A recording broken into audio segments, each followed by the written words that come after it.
మన రక్షకుడును ప్రభు అయినటువంటి యేసుక్రీస్తు నామమున ఈ యొక్క కార్యక్రమం చూస్తున్న మీ అందరికీ కూడా నా హృదయపూర్వకమైన వందనాలు తెలియజేస్తూ ఉంటున్నాం.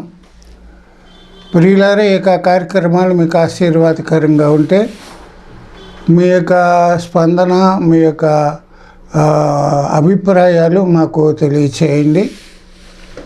అలాగే ఈ యొక్క కార్యక్రమాలు ప్రభు చిత్తమైతే ప్రభు రాకడ వరకు కొనసాగించాలని ఒక ఆలోచన మేము కలిగి ఉన్నాం. అందునిమిత్తమే మీరు ప్రార్థన చేయండి. మీ యొక్క ప్రార్థన అవసరతలు ఏమైనా ఉన్నట్లయితే స్క్రీన్ మీద మా ఫోన్ నెంబర్ కనిపిస్తుంది. ఆ నెంబర్కి మీరు ఫోన్ చేస్తే మీకోసం మేము ప్రార్థించగలుగుతాం. ప్రార్థన చేసి ఈ కార్యక్రమాన్ని ప్రారంభించుకుందాం. జీవం కలిగిన మా పరలోకపు తండ్రి, నమ్మదగిన దేవా, పరిశుద్ధుడా, నీ పరిశుద్ధ నామ స్తోత్రాలు. నీ కృప చేత, ప్రేమ చేత మరోసారి నీ బిడ్డలతో కలిసి సహవాసం చేయడానికి, మేమందరం కూడా కలిసి నీ వాక్యాన్ని ధ్యానం చేయడానికి మీరు మాకు ఇచ్చిన గొప్ప కృపకై నీకు వందనాలు. ఈ సమయంలో మీరే మాతో మాట్లాడండి. నీ బిడ్డలకు కావాల్సిన వర్తమానం మీరు దయచేయండి. నీ వాక్యమైన జీవాహారాన్ని మా అందరికీ కూడా పంచిపెట్టమని నజరేయుడైన యేసు నామమున అడిగి స్తుతించి ప్రార్థిస్తున్నాం మా తండ్రి, ఆమేన్. ప్రభునందు ప్రియులారా, దేవుని వాక్యంలో నుంచి కొన్ని విషయాలు మనం జ్ఞాపకం చేసుకుందాం. గొర్రెపిల్ల వివాహ మహోత్సవం అనే అంశంలో మరి వరుడు ప్రభు అయినటువంటి యేసుక్రీస్తుల వారు, వధువు దేవుడు తన స్వరక్తమిచ్చి సంపాదించిన సంఘం. క్రీస్తు శిలువ బలియాగం ద్వారా దేవుడు మనల్ని ప్రదానం చేసుకున్నాడు. ప్రభు రాకడెప్పుడో మనకి తెలియదు కనుక మరి దేవుని వధువుగా సిద్ధపడుతున్న సంఘం మరి వివాహం కోసం మనం సిద్ధపడాలి. ఏ విధంగా సిద్ధపడాలి అనే అంశంలో చాలా విషయాలు మనం ధ్యానం చేసుకుంటూ వచ్చాం. వ్యక్తి సిద్ధపడాలి, కుటుంబం సిద్ధపడాలి, సంఘం సిద్ధపడాలి. సిద్ధపాటు అనేది నీ దగ్గర నుంచే ప్రారంభం కావాలి. ఎవరినో నువ్వు సిద్ధపాటు చేయడం కాదు, కానీ నీవే సిద్ధపాటు కలిగి ఉండాలని వాక్యం మనకి తెలియచేస్తూ ఉంటుంది. గమనించండి, వ్యక్తి ఏ విధంగా సిద్ధపడాలో అనేకమైన అంశాలు మనం ధ్యానం చేస్తూ వచ్చాం. అయితే ఈ యొక్క ఎపిసోడ్లో ప్రియులారా, మరి రూతు గ్రంథం నుండి కొన్ని విషయాలు మరి మీతో పంచుకోవాలని ఆశ కలిగి మరి మీ ముందుకు రావడం జరిగింది. కనుక రూతు పుస్తకం చాలా చిన్నది. It is a small book, but it is a sweetest book. ఈ రూతు గ్రంథంలో మనకేమి కనిపిస్తుందంటే ప్రేమ కనిపిస్తుంది. బైబిల్లో ఉండే 66 పుస్తకాల్లో కూడా దేవుని ప్రేమ, మనుషుల ప్రేమ కూడా కనిపిస్తుంది. కానీ ఈ యొక్క పుస్తకంలో ప్రియులరా 4 అధ్యాయాలు ఉన్నాయి. ఈ 4 అధ్యాయాల్లో మొత్తం 85 వచనాలు ఉన్నాయి. ఈరోజు మీకు రూతు గ్రంథం యొక్క ఇంట్రడక్షన్ తెలియచేస్తాను. ఆ గ్రంథాన్ని పరిచయం చేస్తాను. తర్వాత రాబోయే ఎపిసోడ్లో ప్రతి అధ్యాయాన్ని వరుసపెట్టి వచనాల ప్రకారంగా ధ్యానం చేయడానికి నేను ఆలోచన కలిగి ఉన్నాను. అయితే ఈ యొక్క రూతు గ్రంథానికి ముందు న్యాయాధిపతుల గ్రంథం ఉంది, 21 అధ్యాయాలు. రూతు గ్రంథం తర్వాత 1 సమూయేలు, 2 సమూయేలు గ్రంథం ఉన్నాయి. అయితే హెబ్రూ బైబిల్లో సమూయేలు గ్రంథం ఒకటిగానే ఉందని మనం గమనించాలి. న్యాయాధిపతుల గ్రంథంలో మనం చూస్తే మరి ఇశ్రాయేలు ప్రజలు యెహోషువ మృతి పొందిన తర్వాత దేవుని బిడ్డలైన వారు దేవుని మీద తిరుగుబాటు చేసి విగ్రహారాధన చేసి బయలును పూజించి ప్రియులరా దేవునికి విరోధంగా జీవించినప్పుడు దేవుని మీ కోపం వారి మీదకి వచ్చింది. మరలా వారు దేవునికి మొరపెట్టినప్పుడు మరలా ఒక వ్యక్తిని ఒక రాజు అని కాదు కానీ ఒక వ్యక్తిని పంపించాడు. ఆ యొక్క వ్యక్తిని ఏమన్నాడంటే న్యాయాధిపతులు అన్నారు. న్యాయాధిపతి వారిని విడిపించేవాడు, మరలా ఇశ్రాయేలు విగ్రహారాధన చేసేవారు, మరలా మొరపెట్టేవారు, మరలా దేవుడు ఒక్కొక్క న్యాయాధిపతిని పంపించేవాడు. ఆ న్యాయాధిపతుల్లో మొదటి వారు ఎవరంటే ఒత్నీయేలు. ఆ తర్వాత వచ్చిన వారందరూ కూడా బారాకు, సంసోను, గిద్యోను, మరి వీళ్ళందరూ కూడా వచ్చారు. ఈ న్యాయాధిపతుల్లో ఒక స్త్రీని కూడా మనం చూస్తాం. దెబోరా అనే ఒక న్యాయాధిపతిని కూడా దేవుడు వారి మధ్యలోకి నడిపించాడు. అమ్మోనీయుల చేతుల్లో నుండి, ఫిలిష్తీయుల చేతుల్లో నుండి, మోయాబీల చేతుల్లో నుండి, కేనీయుల చేతుల్లో నుండి దేవుడు వారిని విడిపించినట్లుగా మనం చూస్తూ ఉంటున్నాం. గమనించండి ప్రియులారా, న్యాయాధిపతుల గ్రంథంలో యుద్ధాలు జరిగినాయి. మరి అవిధేయత ఇశ్రాయేల్ ప్రజల మధ్యలో జరిగింది. దేవునికి దూరమైపోయిన పరిస్థితులు, వారి జీవితాల్లో బానిసత్వం వచ్చింది, చీకటి ఆవరించింది. దేవుడు ఈ విధంగా న్యాయాధిపతుల గ్రంథంలో ఇశ్రాయేల్ ప్రజలు చాలా మరి శ్రమపడ్డారు. మరి విశేషంగా న్యాయాధిపతుల గ్రంథంలో వారికి రాజు లేడు. న్యాయాధిపతుల గ్రంథం ఏ మాటతో ముగించబడుతుందంటే, ఆ కాలంలో ఇశ్రాయేలుకి రాజు లేడు, ప్రతివాడు తన ఇష్టానుసారమైన మార్గంలో నడిచాడనే మాటతోటి ముగించబడింది. కానీ రూతు గ్రంథం వచ్చేటప్పటికి ఇశ్రాయేల్ ప్రజలకు ఏదైతే కొదువయిందో అదే మరి రాజు యొక్క మరి ఏర్పాటును, ఆ యొక్క పునాదిని రూతు గ్రంథంలో దేవుడు వారికి ఏర్పాటు చేశాడు. సమూయేలు గ్రంథం నుండి మనకి ఎవరు వస్తారంటే న్యాయాధిపతులు ఉండరు, కానీ ఇంకా రాజుల కాలం ప్రారంభం అయింది. మొదటి రాజు సౌలుగా దేవుడు చేసి ఈ విధంగా వారిని నడిపించాడు రాజుల యొక్క నాయకత్వంలో. కనుక ప్రియులరా, న్యాయాధిపతులు అనే మాటతోటి రూతు గ్రంథం ప్రారంభం అవుతుంది. గమనించండి, బైబిల్లో స్త్రీల పేరుని 2 గ్రంథాలు వ్రాయబడ్డాయి. పరిశుద్ధాత్మ దేవుడు వ్రాయించాడు. ఒకటి రూతు, రెండవది ఎస్తేరు. అయితే ఈ 2 గ్రంథాలకి మధ్యలో చాలా కాలం వ్యవధి ఉంది. ఈ 2 గ్రంథాల్లో ఉండేటువంటి తేడాలు మనం గమనించినట్లయితే చాలా విరుద్ధమైనటువంటి పరిస్థితులు 2 గ్రంథాల్లో ఉన్నట్లుగా మనం చూస్తాం. రూతు అన్యురాలు, మోయాబురాలు, మోయాబు దేశం నుండి వచ్చింది. ఎస్తేరు ఎవరంటే యూదురాలు. రూతు అన్య దేశంలో నుండి ఇశ్రాయేల్ దేశం వచ్చింది. మోయాబు దేశం నుండి ఇశ్రాయేల్ బెత్లెహేం వచ్చింది. కానీ ఎస్తేరు యూదురాలైనప్పుడు కూడా ఆ యొక్క దేవుని దేశంలో నుండి ఒక అన్య దేశం వచ్చినట్లుగా మనం చూస్తాం. రూతు ప్రియులరా మరి ఒక వ్యక్తిని యూదుడిని పెళ్లి చేసుకుంది, బోయజుని పెళ్లి చేసుకుంది. ఎస్తేరు యూదురాలైనప్పుడు కూడా ఒక అన్యుణ్ణి పెళ్లి చేసుకున్నట్లుగా మనం చూస్తాం.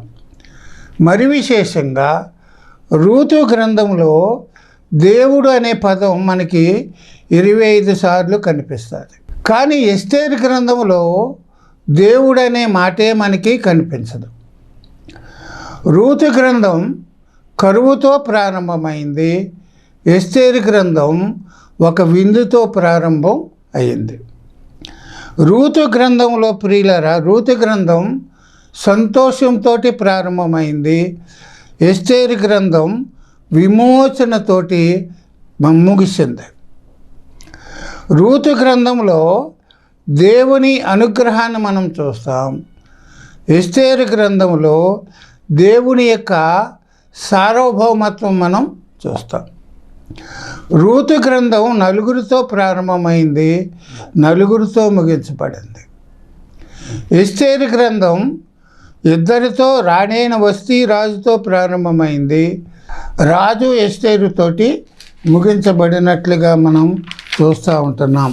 గమనించండి ప్రియులారా, రూతు అన్యురాలైనప్పుడు కూడా ధన్యురాలైంది. ఎస్తేరు ఒక కన్యకగా రాణివాసం, రాజు యొక్క మరి నివాసంలోకి వచ్చింది. ఒక రాణిగా తన జీవితాన్ని ప్రారంభించింది.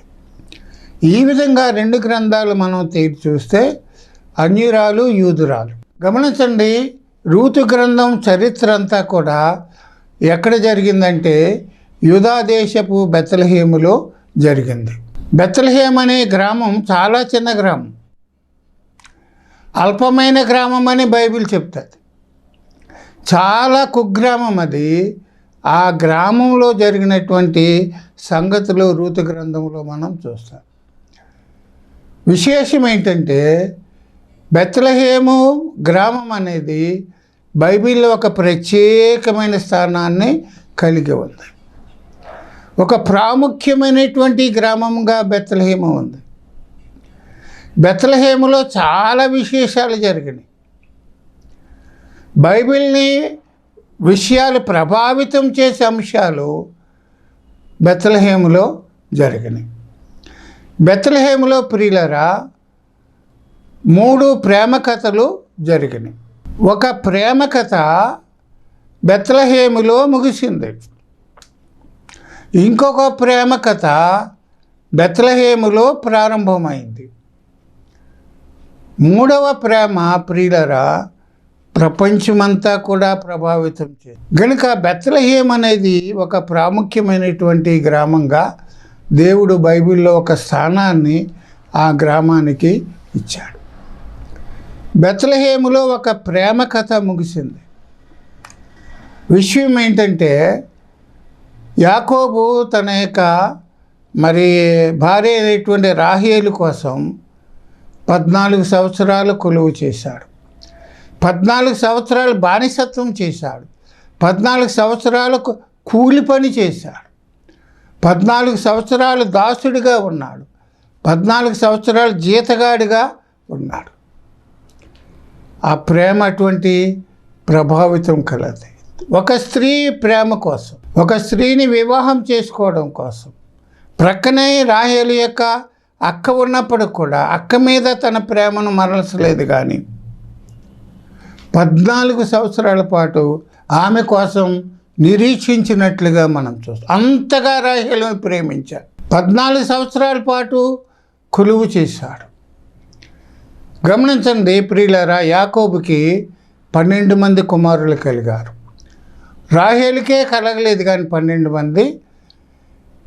యాకోబు భార్య అయినటువంటి మొదటి భార్య లేయాకి, ఆమె యొక్క దాసికి, రెండో భార్య అయినటువంటి రాహేలుకి, ఆమె యొక్క దాసికి, రాహేలుకి, నలుగురికి కూడా కలిపి 12 మంది పిల్లలు పుట్టారు.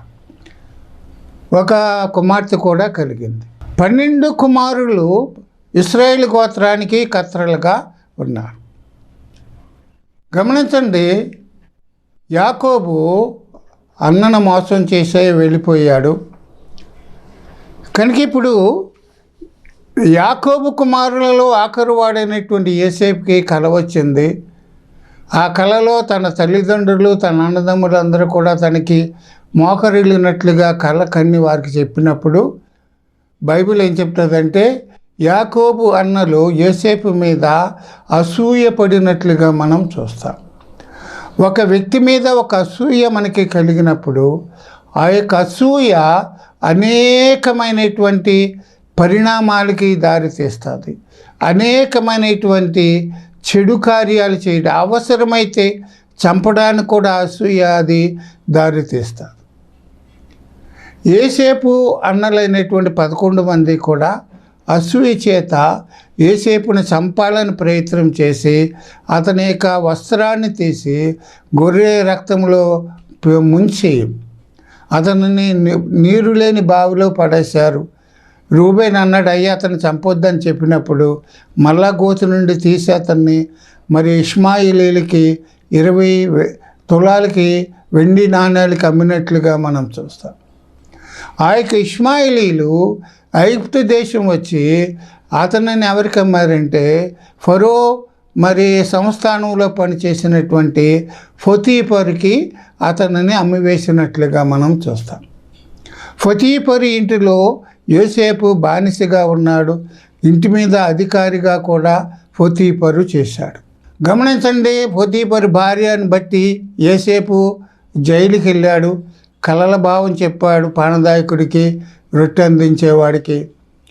ఆ తర్వాత రాజుకి కల వచ్చినప్పుడు రాజు యొక్క కళను కూడా యోసేపు చెప్పినట్లుగా మనం చూస్తాం. యోసేపు యొక్క ప్రవర్తనను బట్టి ఆ యొక్క రాజు, ఫరో రాజు ఏం చేశాడంటే అతనిని దేశం మీద ఒక అధికారిగా తన తర్వాత అతనికి అధికారిగా యోసేపును పెట్టినట్లుగా మనం చూస్తాం. గమనించండి, కరువు వచ్చింది, 7 సంవత్సరాలు బహుగా సమృద్ధిగా పంట పండింది. 7 సంవత్సరాలు కరువు వచ్చింది, సమృద్ధిగా పంట పండిన కాలంలో యోసేపు ప్రతి గ్రామంలో కూడా గోడౌన్స్ కట్టించి ధాన్యాన్ని నిల్వ చేసి మరి కరువు కాలంలో అమ్మినట్లుగా మనం చూస్తాం. యాకోబు తన కుమారుల్ని ఐగుప్తు దేశంలో ధాన్యం అమ్ముతున్నారు, మీరు వెళ్ళి కొనుక్కురండి అని చెప్పినప్పుడు అన్నలు 11 మంది యోసేపు దగ్గరికి వచ్చారు. గమనించండి, యోసేపు వారిని గుర్తుపట్టాడు. రెండవసారి వచ్చినప్పుడు గుర్తుపట్టాడు, మొదటిసారి గుర్తుపట్టాడు. తను తాను పరిచయం చేసుకొని తన తండ్రి అయినటువంటి యాకోబును ఐగుప్తు దేశానికి తీసుకుని వచ్చాడు. ఇప్పుడు యాకోబు మరణావస్థలో ఉన్నాడు. ఆ మరణావస్థలో ఉన్నప్పుడు యోసేపుతో అంటున్నాడు, అయ్యా, నేను చనిపోయిన తర్వాత నీవు నా భార్య దగ్గర నన్ను పాతిపెట్టొద్దు, కానీ నా పితరుల సమాధుల్లో నన్ను పెట్టు అని యోసేపుతోటి చెప్పాడు. అయ్యా, అమ్మ సమాధి ఎక్కడుంది, నాకు చెప్పలేదు అన్నాడు యోసేపు. అయ్యా, నువ్వు చెప్తే నువ్వు బాధపడతావని చెప్పలేదు, నువ్వు దూరంగా అయిపోయావు కదా అని యోసేపుతో చెప్పి, ప్రియులారా, యాకోబు తన యొక్క భార్య ఎక్కువగా ప్రేమించినటువంటి భార్య యొక్క రాహేలు యొక్క సమాధి ఎక్కడ చేశాడంటే బెత్లెహేములో చేశాడు. ఈనాటి వరకు కూడా బెత్లెహేములో రాహేలు సమాధిని మనం చూస్తాం. అక్కడ ఒక పెద్ద స్తంభాన్ని కట్టినట్లుగా కూడా మనం చూస్తాం. 14 సంవత్సరాల కొలువు చేసి బహుగా ప్రేమించినటువంటి యాకోబు రాహేలుల యొక్క ప్రేమ కథ ఎక్కడ ముగిసిందంటే బెత్లెహేములో ముగిసింది. వారిద్దరి ప్రేమను మనం అర్థం చేసుకోవాలి. గమనించండి, ఎంతగా ప్రేమించాడంటే యాకోబు రాహేలుని చాలా ఎక్కువగా ప్రేమించాడు. వారి ప్రేమకు ఫలితంగా బిడ్డలు కలిగారు. వారి ప్రేమ ఎక్కడ అంతమైందంటే బెత్లెహేములో ముగిసింది. బెత్లెహేములో యాకోబు రాహేలు యొక్క ప్రేమ కథ ముగిసినట్లుగా మనం చూస్తాం. బెత్లెహేము యొక్క ప్రాముఖ్యత అది. రెండవ ప్రేమ కథ బెత్లెహేములో ప్రారంభమైంది. ఆ ప్రేమ ఎవరి మధ్యలో ప్రారంభమైందంటే బోయజు రూతుల మధ్యలో ప్రారంభం అయినట్లుగా మనం చూస్తూ ఉంటున్నాం. వారి ప్రేమను మనం అర్థం చేసుకుంటే చాలా విచిత్రంగా ఉంటారు. వారి ప్రేమ ఎక్కడ ప్రారంభమైందంటే బోయ యొక్క పొలములో ప్రారంభం అయినట్లుగా మనం చూస్తూ ఉంటున్నాం. గమనించండి, వారిద్దరూ మధ్యలో ఉన్నటువంటి ప్రేమ ఏదో బోయజు యొక్క ఆస్తిని చూసి, బోజు యొక్క ధనాన్ని చూసి, బోజు యొక్క పలుకుబడిని చూసి, బోయజు యొక్క అందాన్ని చూసి, బోయజు యొక్క పర్సనాలిటీని చూసి రూతు ప్రేమించలేదు. అలాగే బోయజు కూడా రూతు యొక్క అందాన్ని చూసి ప్రేమించలేదు, రూతు యొక్క యవ్వనాన్ని చూసి ప్రేమించలేదు, రూతు యొక్క గుణలక్షణాలు చూసి, అంతర్గతమైనటువంటి గుణలక్షణాలు చూసి, తన అత్తను ఏ విధంగా ప్రేమించిందో, వృద్ధాప్యములో ఉన్న తన అత్త కోసం ఎంతటి త్యాగం చేసిందో, తన జీవితాన్ని, తన యవ్వనాన్ని, తన కోరికలను, తన ఆశలను, తన భవిష్యత్తును సమర్పణ చేసి త్యాగం చేసి తన దేశాన్ని వదిలిపెట్టింది, తన కుటుంబాన్ని వదిలిపెట్టింది, తనకున్న వారినందరూ కూడా వదిలిపెట్టి తన అత్త అయినటువంటి నయోమి కోసం తన్ను తాను సమర్పించుకుంది. నేనేమైపోయినా పర్వాలేదు, నాకు భవిష్యత్తు లేకపోయినా పర్వాలేదు, వృద్ధాప్యములో ఉన్న నా అత్తగారు క్షేమంగా ఉండాలి, ఆమెను చూడాలి, ఆమెను చూసేవారు ఎవరూ లేరు, భర్త లేడు, కుమారులు చనిపోయారు, ఇంకెవరున్నారు ఆమెను చూడడానికి, నేను తప్ప ఎవరూ చూడరని చెప్పి తను తాను సమర్పించుకొని, తను తాను అప్పగించుకొని నయోమిని ప్రేమించింది. ప్రియులరా, బైబిల్లో ఒక విశేషమైన సంగతి ఏంటంటే నయోమి రూతుల మధ్యలో ఉన్నటువంటి సంబంధం అత్తా కోడళ్ళ మధ్యలో ఉండే సంబంధం కాదు. ఈ కాలంలో ఉండే అత్తా కోడళ్ళ సంబంధం లాంటిది కాదు. వారిద్దరి మధ్యలో ఉండేటువంటి సంబంధం తల్లి కుమార్తెల మధ్యలో ఉండేటువంటి సంబంధం. ఒక తల్లి కుమార్తెని ఏ విధంగా ప్రేమిస్తాదో, ఒక కుమార్తె తల్లిని ఏ విధంగా ప్రేమిస్తాదో అటువంటి ప్రేమ వారి మధ్యలో ఉంది. నయోమి అంటది, నా కుమార్తెలారా మీరు మీ దేశానికి వెళ్ళిపోండి అని చెప్తుంది. 3వ అధ్యాయంలో నయోమి ఏం చెప్తుందంటే, నా కుమారి నీకు మేలు చేయగలవు, నేను మేలు చేయాలి. నేను ఒక కోడలికి కుమారిలా ప్రేమించి మేలు చేస్తుంది. ఈనాడు అత్త కోడలు అటువంటి సంబంధాలు కలిగి ఉంటే, ఈనాడు ఈ మాటలు వింటున్న అత్తా కోడళ్ళు రూతు నయోమి మధ్య ఉన్నటువంటి సంబంధం మీరు కలిగి ఉంటే, ఈనాడు కోడళ్ళ యొక్క మరి ఆత్మహత్యలు జరిగేవి కావు, మరి హత్యాయత్నాలు జరిగేవి కావు.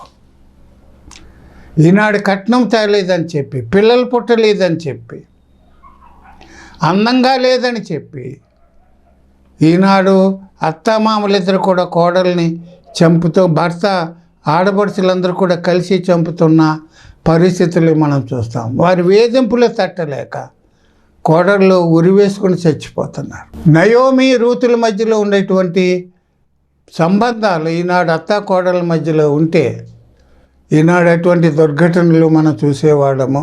రూతు యొక్క లక్షణాలు బోయేజు విన్నాడు.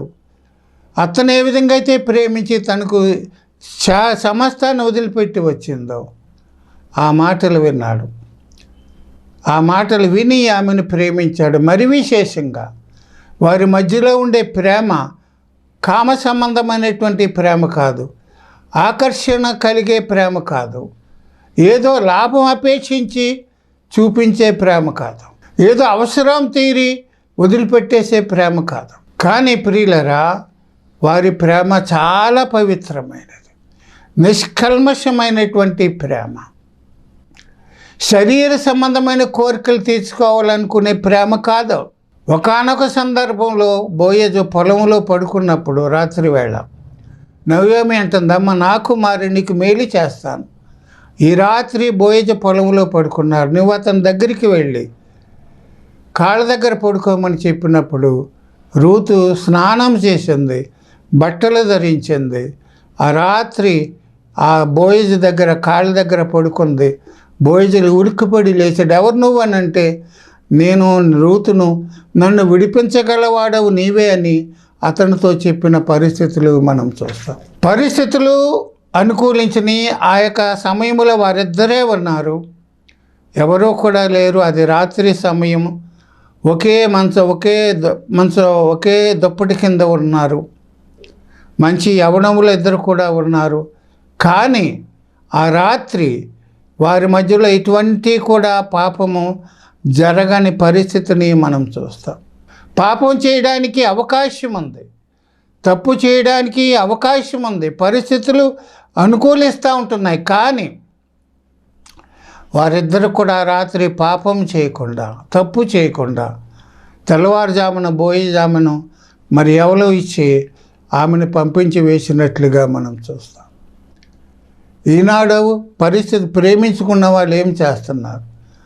ముందుగా ఏదో చాటింగ్ చేసి కొంతకాలం కలిసి జీవించి, నీవు నేను నీ మనసు నా మనసు కలిస్తే సంసారం చేద్దాం, కలిసి జీవిద్దామని చెప్పి వారిద్దరు కూడా అటువంటి భయంకరమైనటువంటి జీవితాలు జీవిస్తున్నారు.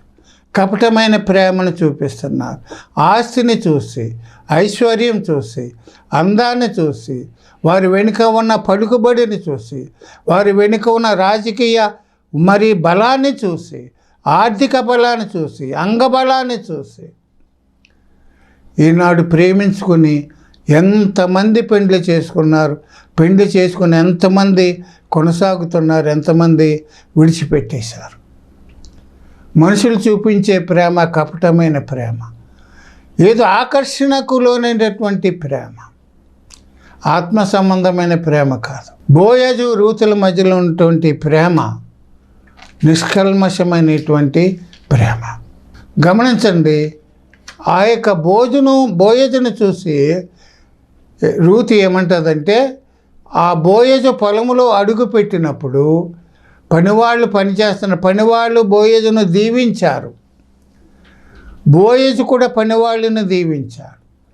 పనివాళ్ళకి యజమానికి ఉండే ప్రేమ సంబంధాలు, ఆ మంచి సంబంధాన్ని చూసి వారిద్దరు కూడా మరి ఒకరినొకరు ప్రేమించుకున్న పరిస్థితులు మనం చూస్తాం. బెత్లెహేములో బోయజు రూతు లేక ప్రేమ మొదలైంది.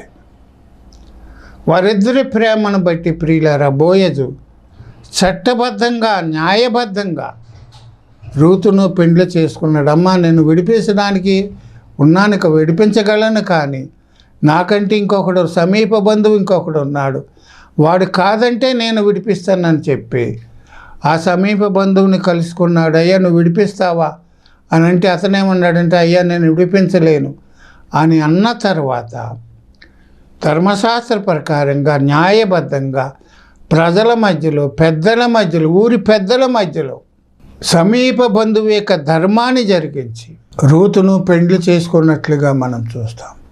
వారి ద్వారా క్రీస్తు యొక్క వంశావళి ప్రారంభం అయినట్లుగా మనం చూస్తాం. వారి వంశములో నుండే, యోధా వంశములో నుండే క్రీస్తు వచ్చాడు. క్రీస్తు యొక్క వంశావళిలో ఒక అన్యురాలు, మోయాబురాలు, దేవుడు ఆమెను చేర్చాడు. లోతు సంతానం మోయాబీయులు, అమ్మోనీయులు. ఎప్పటికి కూడా నా సన్నిధానంలో వండకూడదని దేవుడు చెప్పినప్పుడు ఒక మోయాబురాలైనటువంటి స్త్రీని దేవుడు జ్ఞాపకం చేసుకొని ఆమె ప్రవర్తనను బట్టి క్రీస్తు యొక్క వంశావళిలో చేర్చాడు. బోయజు రూతు లేక ప్రేమ అక్కడ ప్రారంభమైంది. కనుక ప్రియులారా, నువ్వు ఎటువంటి ప్రేమను కనపరుస్తున్నావు? దేవుడు నీ పట్ల అపారమైన ప్రేమ చూపించాడు. నీవు కూడా దేవుని ప్రేమ, ఆయన ఆజ్ఞలు అనుసరించుటయే దేవుణ్ణి ప్రేమించడం. అటువంటి ప్రేమను మనం కనపరుద్దాం. ప్రభు చిత్తమైతే మరలా కొన్ని విషయాలు మరి రూతు గ్రంథంలో నుండి మనం ధ్యానం చేయడానికి ఇష్టపడదాం. దేవుడు ఈ మాటలు మన కోసం దీవించునుగాక. ప్రార్థన చేద్దాం. జీవం కలిగిన మా పరలోక తండ్రి, నమ్మదగిన దేవా, నీ పరిశుద్ధ నామమున స్తోత్రాలు. నీ కృప చేత, ప్రేమ చేత ఇంతవరకు మాతో వివరంగా విస్తారంగా మాట్లాడారు. రూతు గ్రంథాన్ని మాకు పరిచయం చేశారు. ఇంకా కొన్ని విషయాలు ఉన్నాయి కనుక విత్తబడిన వాక్యం కోసం ప్రార్థిస్తున్నాం. విత్తబడిన వాక్యానికి నీరు కట్టండి, ఫలింప చేయండి. ఉన్న వారందరినీ మీరు దీవించండి. ఉన్న వారందరిలో మరియు ఆత్మీయంగా వారిని బలపరచండి. నీ రాకడకు వారిని సిద్ధపరచండి. నీ కృపలో వారిని జ్ఞాపకం చేసుకోమని, నీ చిత్తమైతే మేమందరం కూడా మరోసారి కలుసుకోవడానికి సహాయం చేయమని యేసునామమును అడిగి ప్రార్థిస్తున్నాం మా తండ్రి. ఆమేన్. మీ అందరికీ నా హృదయపూర్వకమైన వందనాలు.